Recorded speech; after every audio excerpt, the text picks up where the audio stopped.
আজকে তৈরি করছি একটা ভিন্ন স্বাদের পকোড়া। তার জন্য নিয়েছি বাঁধাকপি কুচি, পেঁয়াজ পাতা কুচি, এখানে পেঁয়াজ কুচি নিয়ে নিচ্ছি,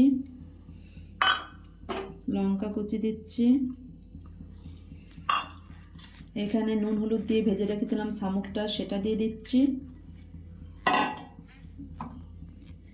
এখানে আদা রসুনের বাটা, কালো জিরে আর নুন একসঙ্গে দিয়ে দিচ্ছি, সর্ষের তেল দিয়ে দিলাম,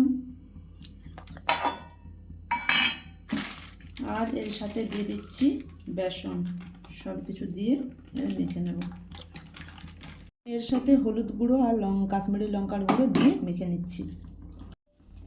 আমার মাখা হয়ে গেছে, ওইদিকে তেল গরম করতে দিয়ে দিয়েছি। এবারে এগুলো বড়ার আকারে ভেজে নেব।